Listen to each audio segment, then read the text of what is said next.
TVET enhancement project. I am to say that that's about to start construction in Nevis. Construction is expected to commence in early July. A new technical wing will be constructed at the Gingerland Secondary School. The old technical wing has already been demolished. A two-story building will be erected, and that will accommodate on the ground floor a building and furniture technology classroom, a cosmetology center. The first floor will house a technical drawing room and classroom and an electricity and electrical technology classroom. The local construction firm Lefco won the bid to undertake the construction. I am told that there were 4 local and regional bidders, and Lefco was selected. FDL Consult Inc. out of St. Lucia is charged with designing the structures to be built, and they will be on Nevis shortly, subject, of course, to the COVID protocols to start that process. They are also in the process of designing the multi-purpose wing at the Charlestown Secondary School. That will be the second project. The GSS project, that is the project at the Gingerland Secondary School, is intended to last for 12 months. The TVET project comes at a cost of US $8 million.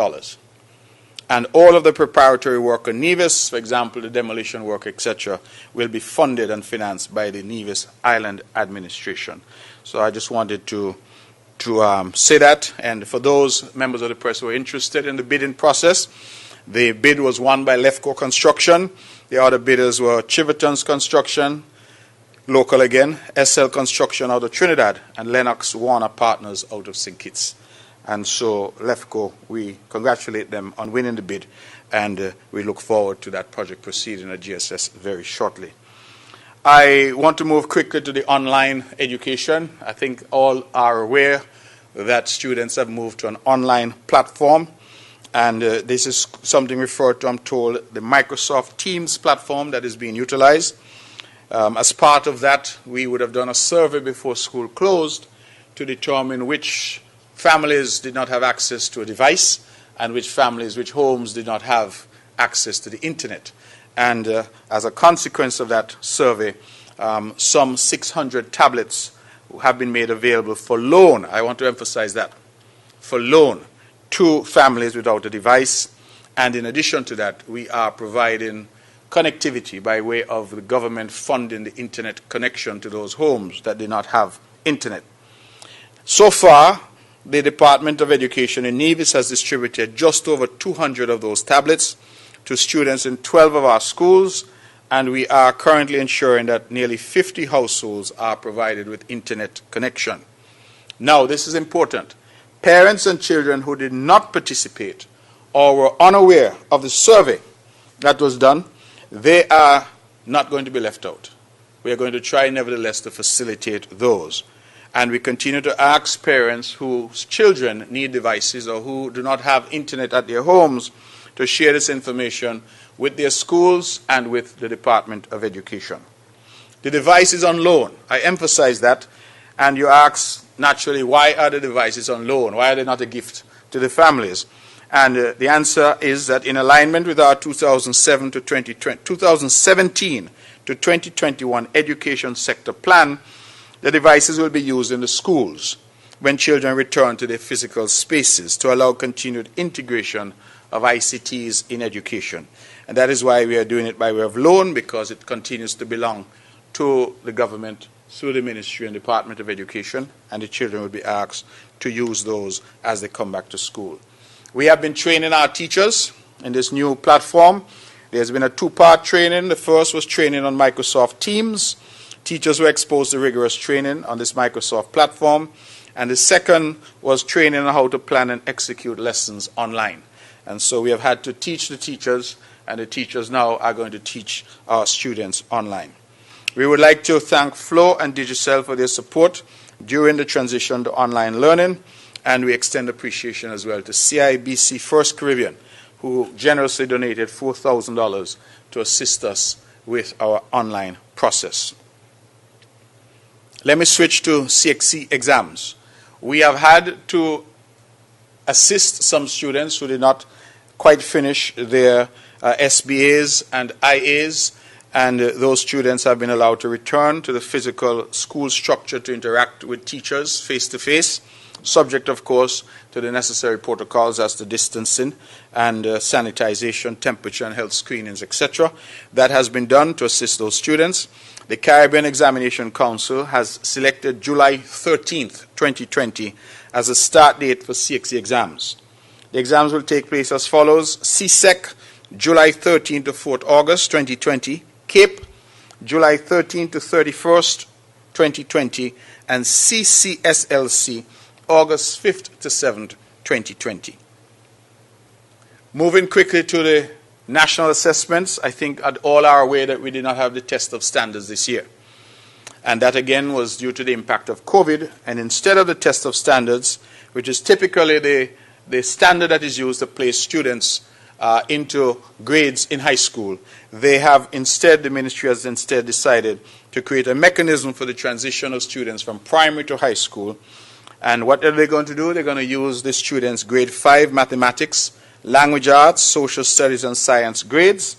The use of mathematics, language arts, social science and studies grades from terms 1 and 2 of year 6. So they're using essentially grade 5 and the first 2 terms of grade 6. And that will be used to assess students, that will be averaged, and students placed accordingly. In terms of early childhood education, we are very well aware that many people have been inconvenienced with young children. I am very proud that my government continues to be flexible with parents who have young children to ensure that those children are not left at home while the parents have to work. And the various departments and ministries have been working with parents to allow them to remain at home as much as possible to take care of their children while not suffering any reduction or taken away, if you will, of their pay. And so we have been working on that. We are asking those public servants who do not have children in that category and who may feel a little aggrieved that we are here to look out for each other. And I'm sure if they were in that position, they would want some accommodation as well to be extended to them. Since the preschools and the nurseries are closed, it means that those with young children clearly must take care of those children. And this government, which has always put our people first, will continue to facilitate those parents who must be at home with their children. That is being done on a case-by-case basis for the various ministries. The early childhood sector should understand that we'll continue to work to see how we can get them back open in the shortest possible time, again, given the exigencies of the COVID-19 pandemic. We would like to express a very special thank you to all of the education officers, staff at the Department of Education, the people at the Information Technology Department who have done extremely hard work, the principals, staff, and ancillary staff for their continued commitment, and of course a very special thanks to our parents, our students for their patience as we, of course, were trying to create a new structure never before done where we've moved education online for this period. And we think that we've now created a template that moving forward should make us more resilient when the time arises. Let me move quickly to tourism by way of update.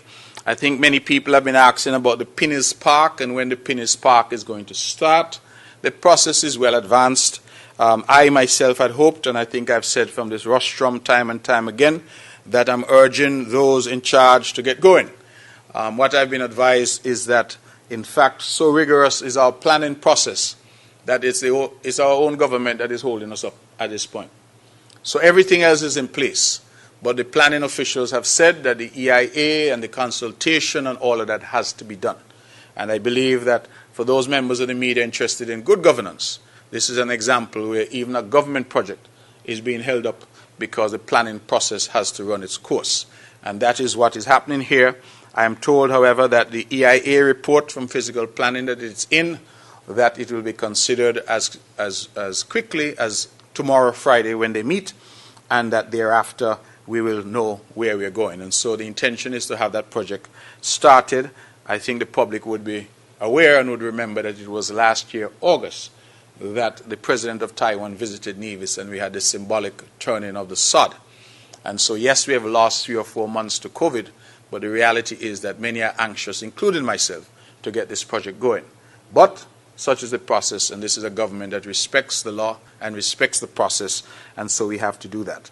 I just want to signal to our local people a population who might be seeking work, that the construction company will be hiring carpenters, steel benders, masons, stone wall builders, and other workers in short order, and they should look out for the advertisement in that regard so that they can, of course, benefit from that. I believe all of us know that tourism continues to be our mainstay, and the tourism industry has been locked down, shut down, and has suffered more than any other in terms of our local economy. What we have now done is started that reopening process. I'm proud that the bars and restaurants and the like, that they have now been allowed to reopen. We have relaxed the hours of operation, and they are permitted now to sell alcohol. And that has to be done, of course, under the strict controls. We have now a COVID, I like to call them the COVID police, because we have a task force now that is going around and ensuring that establishments are in order and that they're conducting themselves appropriately. We are asking, of course, all establishments to continue to ensure that they function in the appropriate way. Reopening of borders, reopening of hotels, guest houses, etc. We are anticipating, and some consultations would have already started. In fact, this afternoon at 2 p.m., we have a wide-ranging conference call with stakeholders in the hotel sector to determine what their views are. They are clearly anxious to reopen, and people are anxious to get back to work. Thousands of people are currently out of work because the hotel and tourism sector has been shut down. And so we have a wide-ranging call with stakeholders on St. Kitts and on Nevis, spearheaded by the Honorable Lindsey Grant, our Minister, Federal Minister of Tourism. I hope to be on that call as well. And the idea is really to begin that consultative process with our stakeholders and our hoteliers in particular to get a sense of where they are in terms of their own readiness for reopening and what views they may have. If we can do that, reopen the hotels initially locally, it gives us, when I say locally, within the domestic space, it gives us an opportunity for staycations. Many of you, after a tough political season, might want to take a weekend or two at one of our local resorts and enjoy the amenities there. It allows us to do that, and, of course, allows the hotels to test their readiness. The borders and the opening of the borders is the next big step. And we are looking very carefully. That conversation has started, but we're looking very carefully on what other countries have been doing. Jamaica has been open now for just about a week. We are seeking to learn from them. Antigua and Barbuda has opened, and just yesterday we had the sad news that they have 39 new COVID cases that have been imported. So it tells you that reopening the borders is not without risks. The question is whether or not we can find a balance between the risks associated with reopening and naturally the risk of remaining closed and seeing a collapse of the local economy. So that is the situation. Our own view from the Nevis Island Administration and as the Premier of Nevis is that we must find that balance, but where possible we err on the side of the health and safety of our people. And so that is the Gordian knot, if you will, that we have to seek to untie in terms of how we maintain safety and security of our people, but at the same time respond to those who naturally need to get back to work, and respond to the hoteliers in particular who would have invested millions of dollars and who want their plants to reopen so that they can benefit. So this is what we are looking at. In terms of COVID-19 protocols and training, we have had various protocols proposed by the WTO, the OECS, CARPHA, CARICOM, the CDC, and we are aware that the Four Seasons Resort has been working with Johns Hopkins University. And we are looking at all of those protocols and hope to have widespread training shortly. We are hoping that we could have it at the federal level, meaning that the same standards apply across the country, and that we hope to have a travel-approved seal for those establishments that are compliant so as to give greater comfort to those who are visiting. In the interim, of course, testing will have to be a critical part of what we're seeking to do. And both St. Kitts and Nevis are seeking to get testing capability. St. Kitts is a little ahead of Nevis in that regard. They, of course, have a private lab in St. Kitts that has been doing most of our testing. And I believe the government, the federal government, is ahead in terms of getting the necessary equipment to do testing at the GNF. But we are also seeking in Nevis to ensure that we have testing available on the island of Nevis, and I hope to be in a position to make an announcement on that very shortly. That leads me to segue into health. We have been talking about COVID, and our health responders, our first responders, they have really done a phenomenal job. I want to congratulate them again. The Ministry of Health, in fact, in promoting the hand hygiene, we know washing hands continues to be one of the requirements in the fight against COVID. We were told that from very early. Wash hands with soap and water and wash them often. Well, to promote that, the ministry actually purchased and installed 4 hand wash stations around Charlestown, making them readily available for persons to use while doing business in Charlestown. We take the opportunity to remind persons that, as we say, good health is in your hands. The ministry also undertook the unprecedented gesture of distributing face masks and hand sanitizers to every household in Nevis. We have covered every household in St. Paul's, St. Thomas's, St. James, and St. John's. St. George's was not fully covered, but we will be covering them fully because we were able to secure an additional 3,000 masks. And so we will be covering all of the households on the island of Nevis. Nowhere else in the region is this being done. And I feel particularly proud of that initiative, that every household in Nevis is being provided with hand sanitizer, and every person in Nevis above the age of 12 is being provided with a face mask, which is reusable and which is good quality and which comes with filters that can be changed. And so we are very, very proud of that. We didn't stop there. We have also provided a quantity of face masks and hand sanitizer to each of the churches on the island of Nevis. As they were about to reopen, the government took that initiative to provide them with that, to assist them in ensuring that they and their flock remain safe. And that too has been well received, and I would want to thank our churches for their participation. Let me just continue to thank all of those who continue to contribute. The Concerned Citizens Movement, the party that I'm privileged to lead, launched a program 2 months ago to provide groceries to families that were in need, families that were vulnerable. And I'm very proud that in the first go-around we were able to supply groceries, $150 worth of groceries, to each of those families, and we were able to assist 162 families in the first go-around. The second go-around, we were able, through the contribution of many, to assist well over 300 families in the second go-around. And we are now coming up in the month of July on the third go-around in relation to that. For those of you who are able to do the math for me, I said over 300. If you divide $45,000 by 150, you get the indication of how many people were able to assist. P.S., I don't know if you have your calculator. You can help me, but my math is a little deficient. But I believe that would work out to over 300 persons. I hope that I'm accurate in that regard. And we were able to move. Now, you would recall that the ministers, the cabinet members had announced that they were personally contributing $13,500 each month to this initiative. And our hope and aim is that no family in Nevis should go hungry during this difficult time. And initially, it took off. As I said, we were able to assist 162 families. And the second go-around was even better, that people really contributed. So $13,500 ballooned to $45,000 for month 2 from the contributions of many, and we were able to make those vouchers available. And I want to emphasize that the way that we have done it is to make a voucher available so that people can buy what they want, rather than seeking for us to give people what we think they want. The only conditions are you can't buy any alcohol, you can't buy any cigarettes, and it is necessary for you to use the voucher for food. Those are the only stipulations. But other than that, I'm quite proud. And the third tranche of that, as I say, will come in July. We don't know yet how much money we will have. We start with $13,500.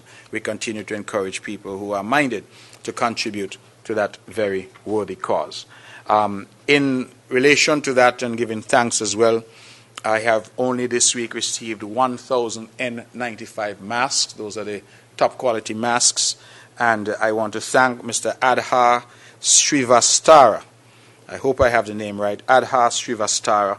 This was facilitated by a local person, Tamika Lawrence, and I want to thank her as well. She reached out and was able to advise that these 1,000 masks would be coming. They have arrived this week, and that again enhances our ability to respond. Our nurses, our nurses, our nurses. I want to apologize to you that you have not yet received your adjusted salaries. We made a commitment that we would regularize pay scales for our nurses. The media may be aware that there has been some difficulty with the different qualifications now that are required for nursing that have been introduced. Some nurses have been there and are qualified by virtue of their long years of service. Others have come and are qualified by virtue of their formal education. And there were certain disparities. We had disparities as well associated with, of course, the fact that in Nevis we had such a shortage of nurses that we had to bring back some retired nurses. And the question was, how did you compensate them? The cabinet in Nevis has been meeting on this for some time. We had come to a decision. We then stayed our hand to allow the federal cabinet to come to a determination. They then came to a determination and proceeded to implement. And we were not yet able to implement because, of course, the nurses are our responsibility financially. So I would want today to make a commitment to our nurses that we are finalizing matters now and that they should get the benefit of the regularized scales very shortly, and that we are working on that. And when I say very shortly, I have said to the people at Finance that I would want to be able to offer that to them by next month. And so we hope that the nurses who have been on the front lines throughout this ordeal, that they will take some comfort in that. Let me segue very quickly to, I think, a success story that Nevis has had. When the COVID pandemic hit, the cabinet would have met. And in that meeting, the cabinet would have decided, that is the Nevis cabinet, that food security had now to be a requirement for the island of Nevis. That the people of Nevis should no longer be wholly dependent for their food supply on container ships coming in from Miami every week. We have fertile land, but for years we know that agriculture was not attractive to our people. And so we decided that we would embark on a concession package in Nevis that was specifically geared to stimulating greater food production and food security. And what did we do? We offered a package to our farmers where we said that you would get free water for 6 months. You would get free seeds and free seedlings. You will get free fertilizer. You will get free preparation of your land, whether it required backhoe, excavator, or it required plowing. We would do that for free. We expanded that to provide free fencing materials. And on top of that, we have provided some labor for free as well to our farmers to assist them with planting and with reaping, as the case may be. We have not stopped there. For our animal farmers, we have waived most of the prices now at our abattoir to make the slaughtering of animals far easier and cheaper for them. For our fishers, we have embarked on the unprecedented journey of providing free fish pot wire to our fishers. We've given them the first roll free and any rolls thereafter at a 50% discount. Now, what is perhaps most commendable about this effort is that for our farmers, we have not restricted it to commercial farmers. We have offered assistance as well to what we call backyard farmers. And I will say, members of the media and the listening public, that I have been impressed beyond measure at how our people have risen to the occasion. I want to publicly commend our Deputy Premier, local Minister of Agriculture, and now Federal Minister of Agriculture, the Honorable Alexis Jeffers, and his team, his Permanent Secretary, Huey Sargent, his Director of Agriculture, Randy Elliott. They have done a phenomenal job. And I want to commend our farmers who have risen to the occasion. We are definitely impressed at what we are seeing. And just to give you some numbers, because at the end of the day, you have to measure it with data. We have a comparative analysis here from the second quarter of 2019 and comparing that to the second quarter of 2020. So April to June 2019 compared to April to June 2020.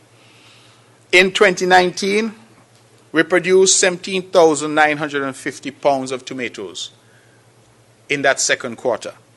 This year, due to the COVID stimulus, we have produced 19,000 pounds, an increase of 5.9% in tomato production. Sweet peppers, we have moved from 6,200 pounds last year to 8,400 pounds this year, an increase of 35.48%. Watermelon, and these numbers are impressive. We have gone from 9,500 pounds in the second quarter last year to 26,200 pounds as a direct consequence of our stimulus in production this year, an increase of 175.79%. Squash, we have gone from 4,500 pounds last year to 7,940 pounds this year, an increase of 76.44%. Lettuce, we went from 7,840 heads last year to 8,640 heads this year over the same second quarter period, an increase of 10.2%. Sweet potato, and for those out there who like sweet potato, the second quarter last year we only produced 640 pounds of sweet potato.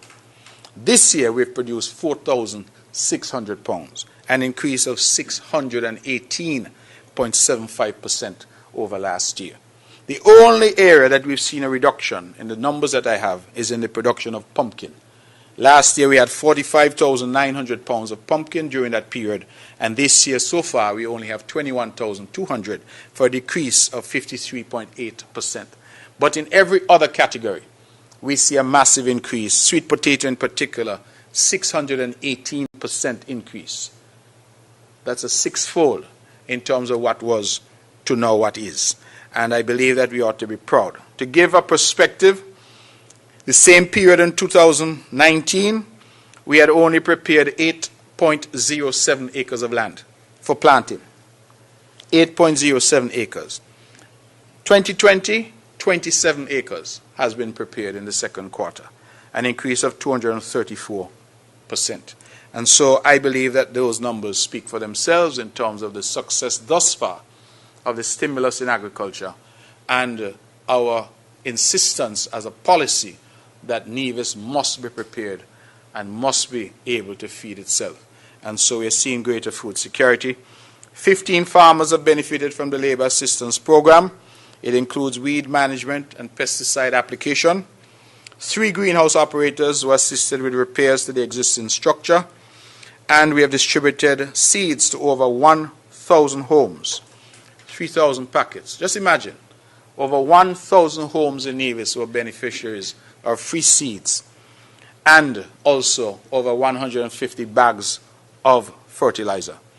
The department has completed 2 phases of the stimulus and commenced phase 3 on Wednesday 24th June for seedlings and seeds to farmers. Backyard homeowners phase 3 will be seedlings from Monday 29th. So those dates are important.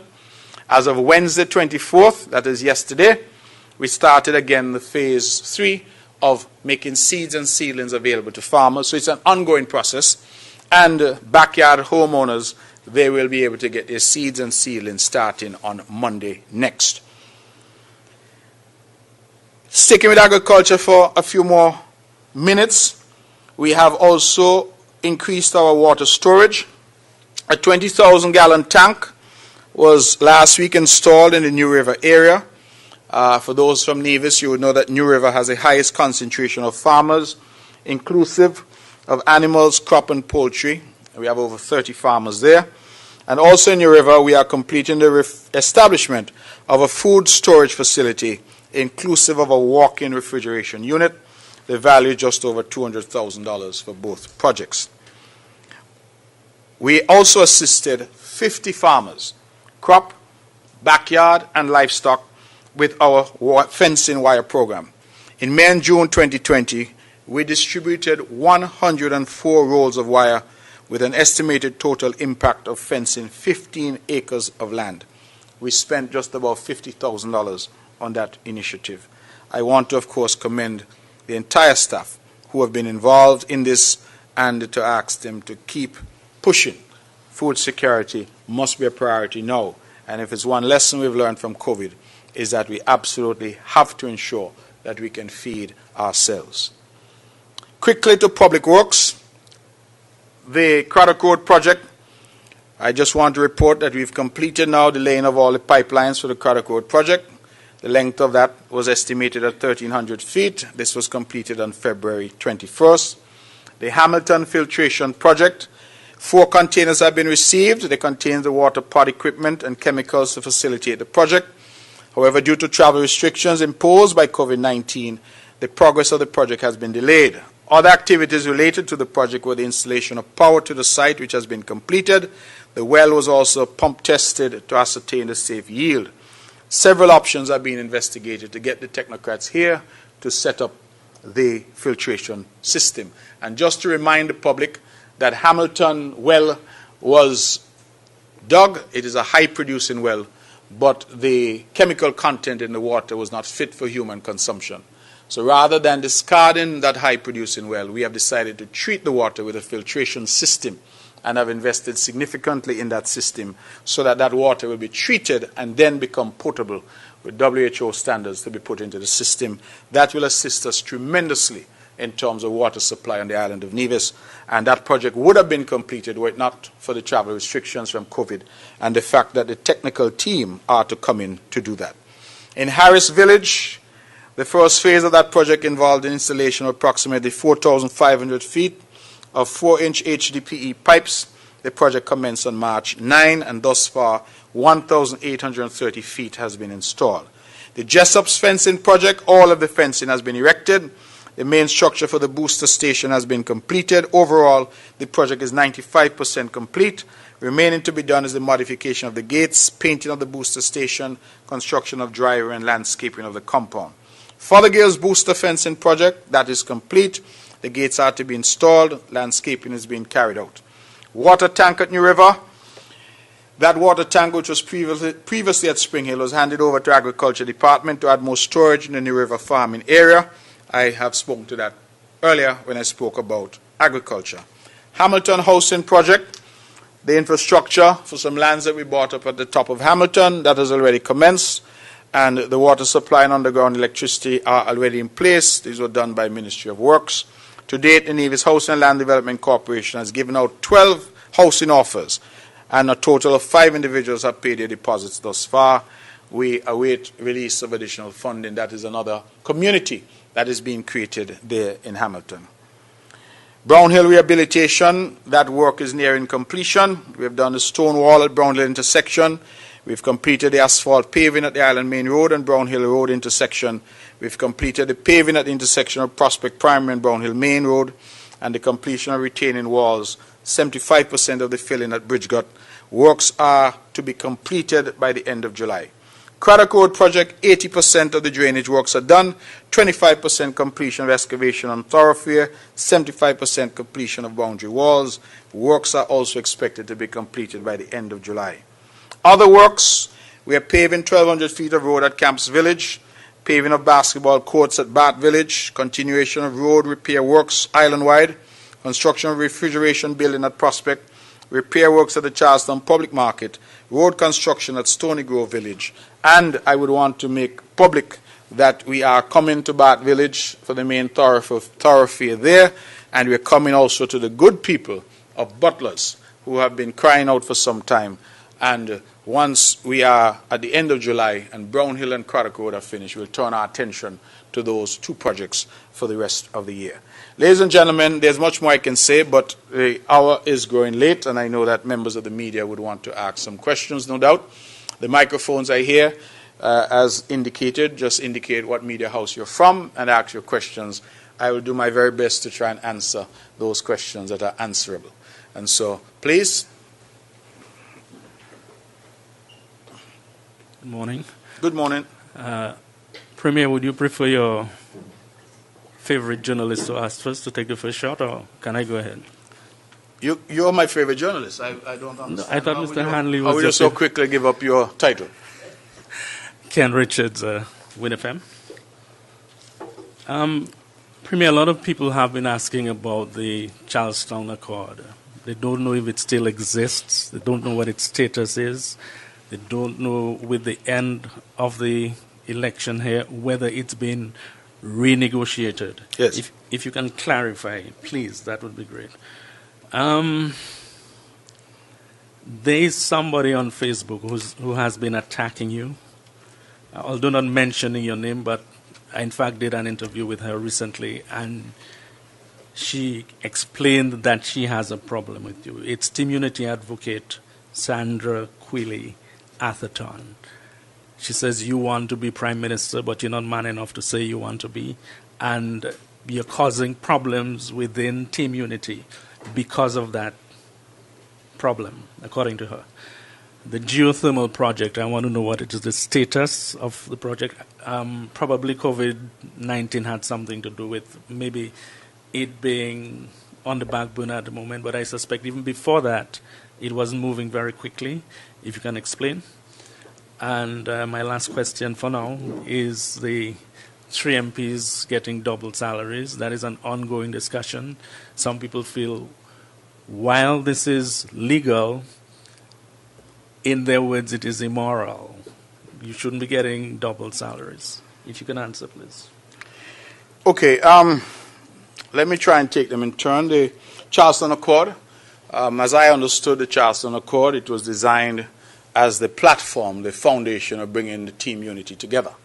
And we know Team Unity is made up of 3 parties, the People's Action Movement, the People's Labour Party, and the Concerned Citizens Movement. There have been issues that have bedeviled the relationship between St. Kitts and Nevis over the years. And one of the fundamental issues was the sharing of resources. And the Charleston Accord sought to address that, sought to ensure that the talents that were available in Nevis were unleashed for public, for development, national development as well. We have made good progress, for example, in the areas of foreign affairs, the fact that Nevisians are now participating in diplomacy, a role that they had been hitherto denied. And I take great pride that as Minister of Foreign Affairs, I have shepherded that particular aspect where Nevisians, since 2015, and for the first time in the history of the country, are ambassadors and working in the diplomatic corps at home and abroad. So that has been one thing that we have seen in terms of tangible difference. Nevisians represented now on all national boards. That is also a tangible difference. And we have seen Nevis and Nevisians getting a better share of the national resources that flow from the Citizenship by Investment program. I, however, have been on record saying, and I continue to say, that the full rigor of the Charleston Accord has not yet been implemented. And that is something that I have already telescoped to the Prime Minister, has to be done and done early in this term, that we have to give full rigor to the terms of the Charleston Accord, particularly as they relate to the sharing of resources from the Citizenship by Investment program.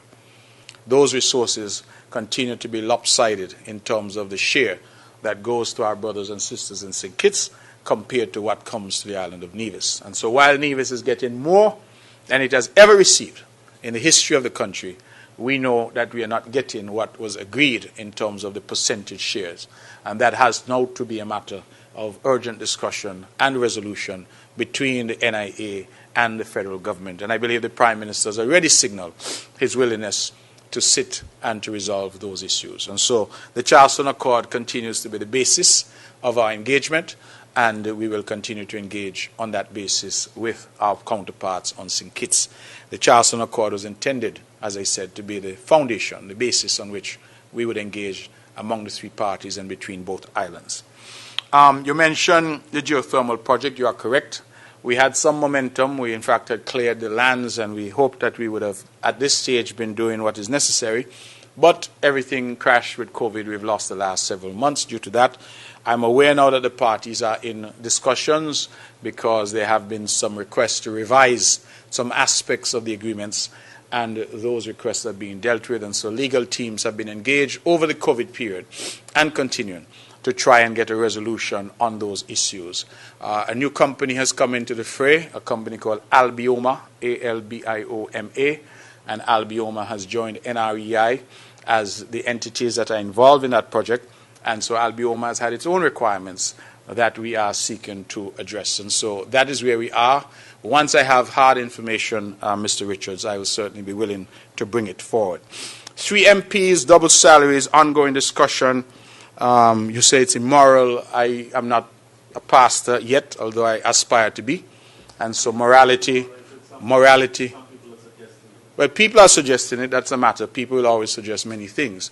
The question of morality or immorality is really not an issue for me at this point. I deal with legality and illegality, constitutionality and unconstitutionality. And as I continue to say, this argument is one of recent vintage, designed by those who had a political agenda. I would say to anybody who is still raising this particular argument that it was front and center of the electorate.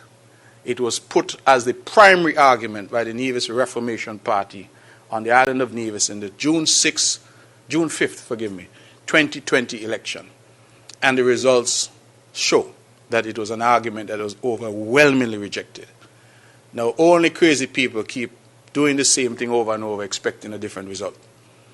And so I am not proposing to engage in any debate about double salary, because that debate has been had, and the people, the ultimate arbiter, the ultimate deciders of what is moral and what is immoral, what is good and what is bad, have voted in a free and fair election and given the Concerned Citizens Movement its full stamp of approval, all 3 seats. And I believe that that ought to put that matter to bed. And I don't believe in flogging dead horses. Leave that matter to one place. The public has spoken, and spoken eloquently. For those who continue in a vain hope that what did not take hold in the last 2 election cycles will somehow take hold in the future, I tell them, well, it's a matter for them. But I believe the people have spoken.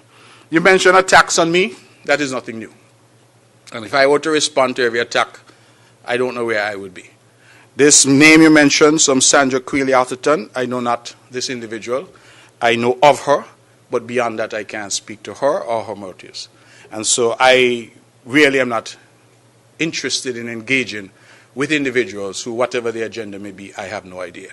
What I will say to you, Mr. Richards, is when Team Unity was fighting, when I was fighting, when I took the fight to then Dr. Douglas, who was at the height of his power in 2010 and following, when I brought the motion of no confidence, and I say I because the name on it was Mark Brantley, when I took the boundaries matter to the court and went all the way to the Privy Council in England, and we all remember the historic victory in England that I think, more than anything, had the result of Team Unity winning in February, I believe it was, of 2015, that I never heard of or saw any mortal, as we would say in colloquial terminology in Nevis, by this name.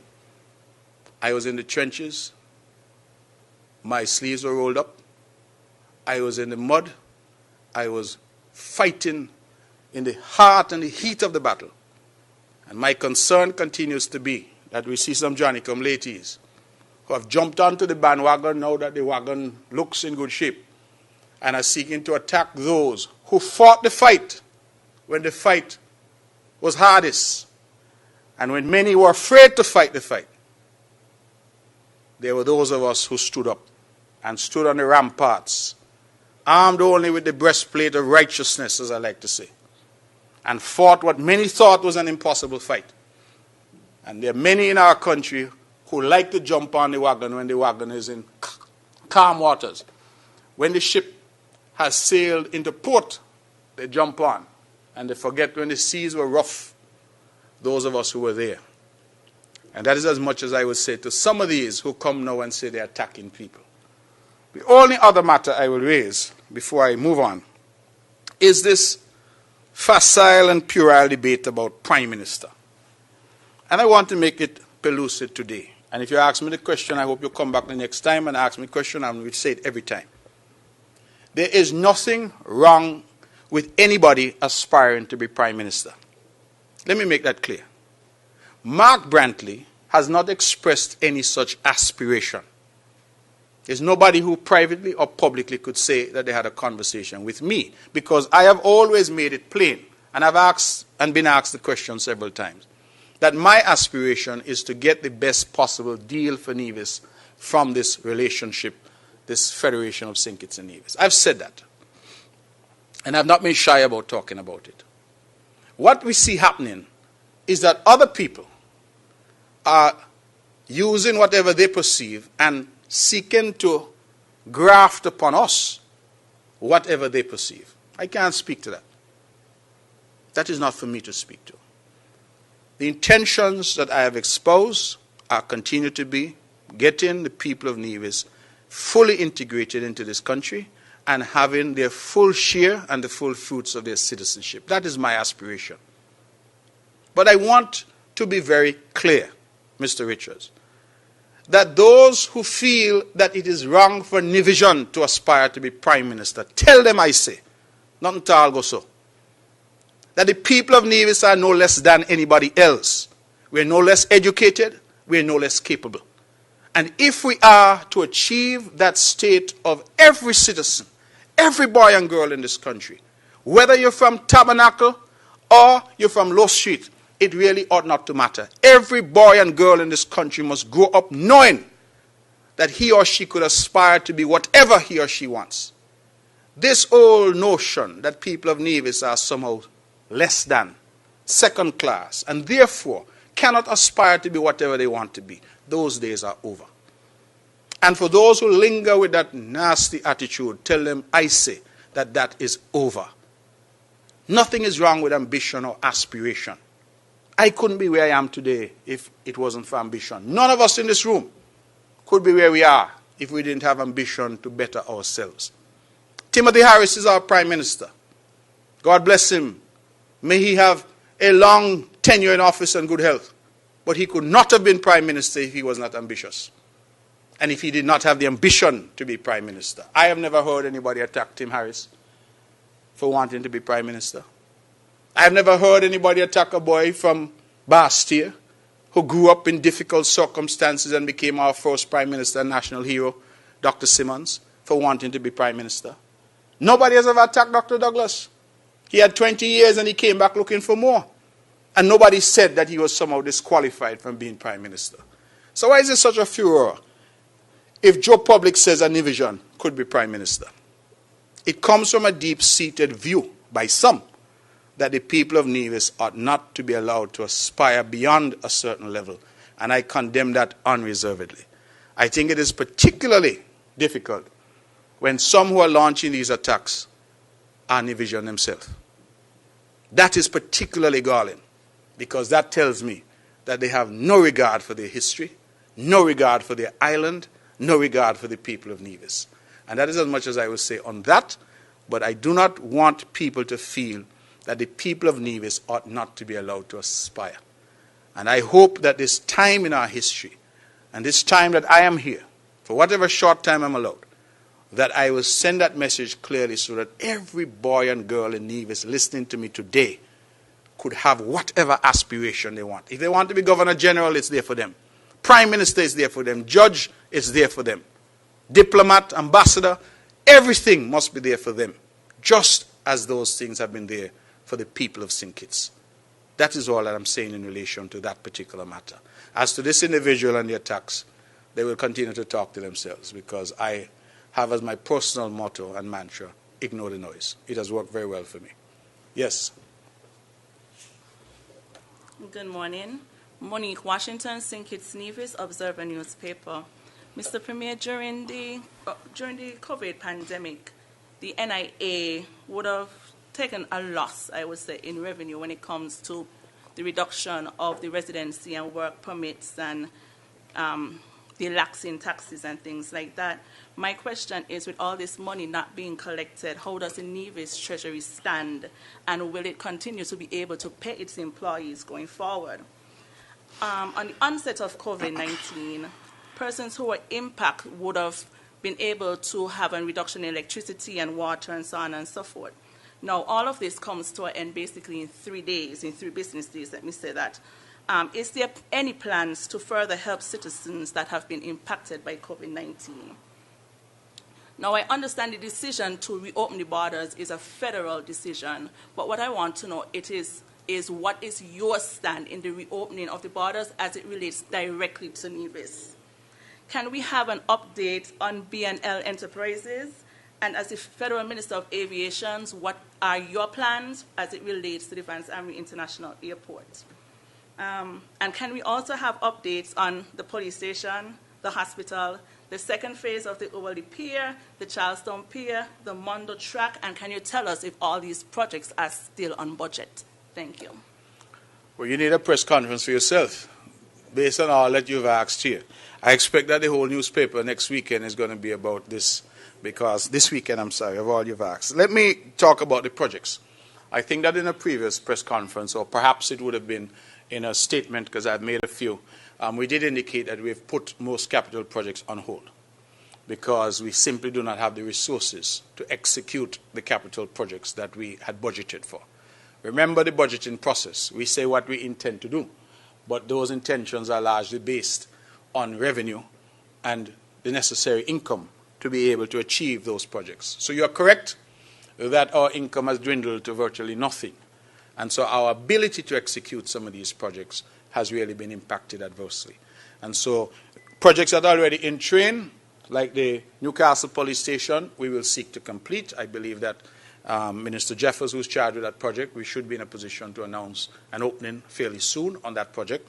Other projects which are waiting for another phase, like the Mondo Track and the Pier at Wally, etc., those we have put on hold because we must be able to find the resources in order to complete those particular projects.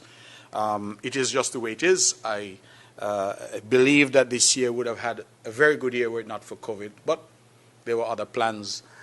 This is the nature sometimes of small economies such as ours. We are buffeted by forces from outside that we have no control over. So COVID came, and therefore COVID would have prevented us from proceeding. BNL Enterprises had proposed a very ambitious project to create what is called a transportation hub here on Nevis. That was the project that was being discussed. Post-COVID, well, I shouldn't say post-COVID because we're still in the COVID period. During this period, we have written to BNL to say that we would not wish to continue with that project of that scale.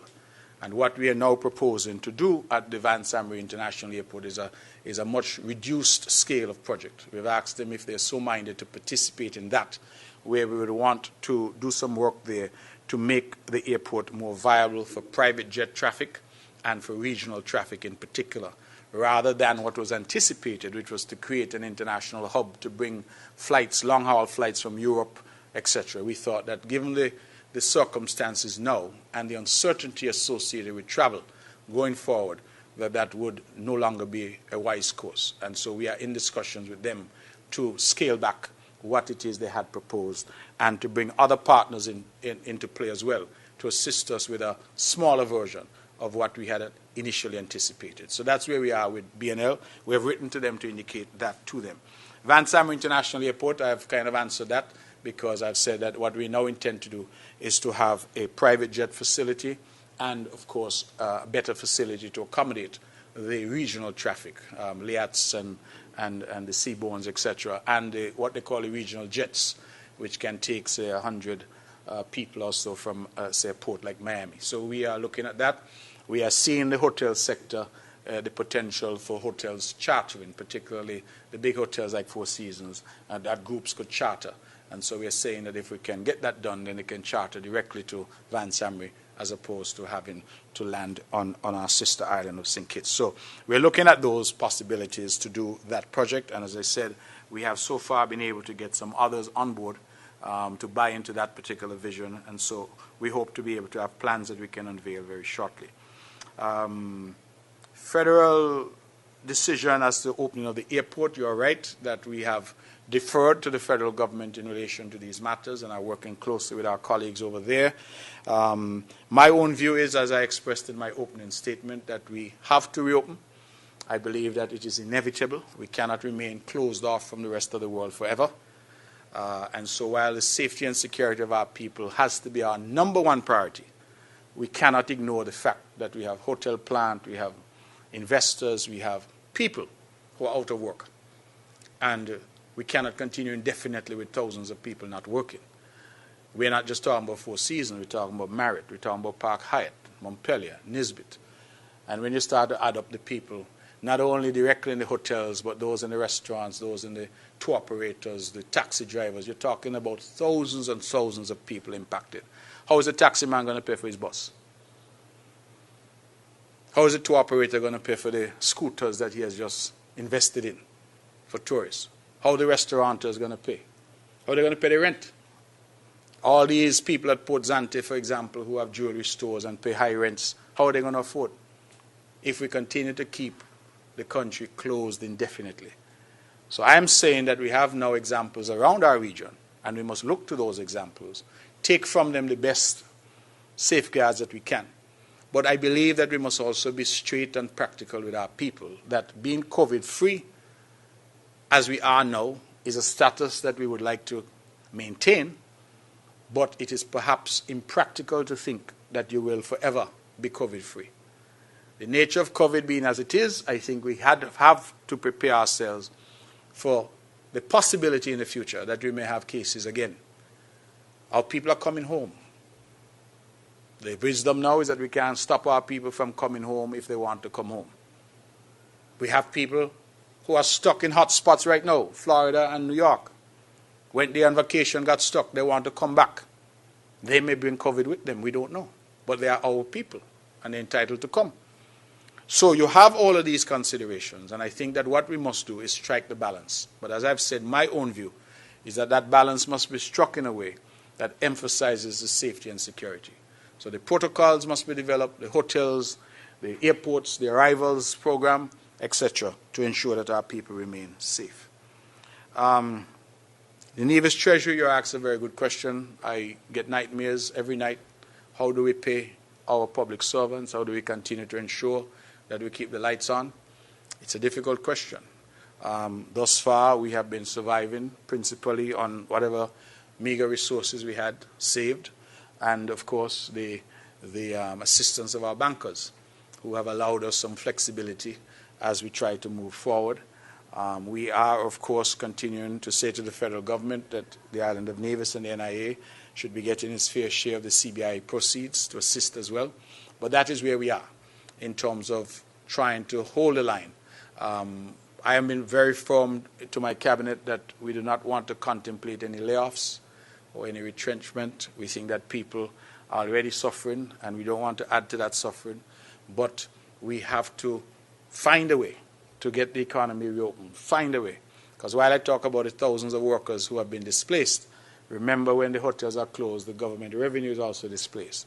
We're not earning anything at the port because no food is coming in, no wine is coming in, no rum and liquor and brandy and all of that we're accustomed to get duties on. That's not coming in. People are apprehensive, so people are not buying cars and things like they would in a normal course, because if you don't have a job, you're not sure what's happening. You do what people do. You hold on to what you have. So all around, it tells us that we cannot continue in this state indefinitely, and we have to reopen the economy and reopen the country at some point. And that is what we're looking at this point. You asked about further help. The initial help that we announced was for 3 months. We are hopeful to have another look at that, but our agencies such as NEVLEC and others, Water Department, are also at a breaking point now because they can't continue indefinitely. And those shortfalls have to be made up somehow. And invariably what they've done is come to the central government and say to us in the NIA, listen, we have lost X millions from these incentives that have been handed out. How is that now replaced? And so we are having a very tough time, I admit, to try and meet all those obligations. Our priority as a government was to ensure that our people were as comfortable as possible given the difficult circumstances. We will continue to do that, but what we are likely to do is to streamline to ensure that only the most vulnerable, I keep emphasizing that, because some people are of a view that once something is available, that everybody should get it. And I'm saying only the most vulnerable, the people who are already below the poverty line or are there or thereabouts, and who are likely to be the ones to suffer most. Those are the ones.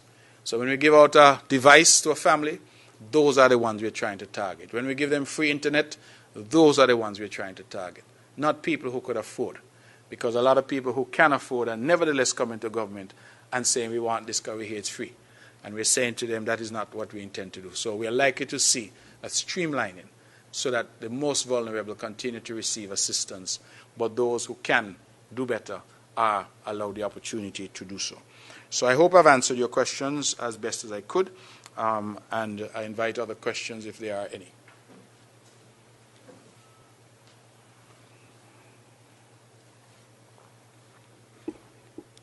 Pleasant good morning to all. Good morning. I am Bjorn Hanley, and today I'm here representing BHC Media. I would like to start by thanking the many persons who participated in the electoral process in the past election, and a special thank you to the good people of Gingerland, many of who would have voted for me in this past election. So I say a special thank you to the good people of Gingerland for welcoming me into their homes and for voting for me. Mr. Premier, I took note that during the election campaign, the CCM party, you didn't present a manifesto to the good people of Nevis, and you didn't present any plans and programs that you will do if elected into office. Now that you are elected into office and you have all three elected members of Parliament, can you give us a brief description of what you plan to do in St. Kitts for the next 5 years? And also, you mentioned earlier that the CCM party during the election, through a government program, you gave out food packages, you gave out tens of thousands of dollars worth of vouchers, food vouchers. At a time like this in COVID-19, where persons were vulnerable and it was election time, don't you think that, my question is, don't you think that's a form of bribery? And if you could answer those two questions, and then I would see how I would get back to you on that. Okay, Mr. Hanley, thank you and welcome back. You did say you were here as BHC Media. I don't know that BHC Media was in an election in Gingerland, because you said you're here in that capacity and you proceeded to thank people for voting for you. But nevertheless, you've used this occasion to thank people, and I want to commend you for your courage in contesting the seat in Gingerland. I have said publicly that there are others in your team who are most vocal on many matters. But when the call went out, only you answered the call. And so I give you an A for courage. If nevertheless you got a failing grade for other things, you certainly get an A for courage. I think that you ought to be commended on that, and I say that unreservedly. You asked what are our plans. You say we didn't put out a manifesto. I will remind you that the CCM was a part of Team Unity, and Team Unity did put out a manifesto. And that manifesto would have set out what our joint plans and programs would have been for the last 5 years. That manifesto was put out, I believe, in online format and was made available. In fact, there was a launch in St. Kitts for that manifesto. And so that would set out what we had proposed nationally for the next 5 years. Insofar as my own ministry and what I intend to do, we are working very hard to expand and continue the work that we've been doing in terms of the diplomacy and the diplomatic footprint of our country. You will see a continued push for new diplomatic relations with various countries, particularly on the African continent. You will see a push for more visa waivers as we take the St. Kitts Nevis passport to the #1 passport in the Americas. That is our goal. Currently, we're second only to Barbados, and we hope to overtake them in short order. We are going to continue to press in terms of opening of offices in Abu Dhabi, in the United Arab Emirates, offices in Geneva, Switzerland, offices in Addis Ababa, Ethiopia. Continuing to work with the regional office that we've established in Morocco, where we have a national who is the ambassador there, in Mr. Ian Quealy. And we will, of course, continue to boost our diplomatic efforts regionally and internationally. So those are the plans in relation to aviation. We continue to provide training and development for our workers. We continue to provide access to our expertise to neighboring countries. One of the things I'm very proud about is in the last term, we actually had our aviation officials being invited to places like Dominica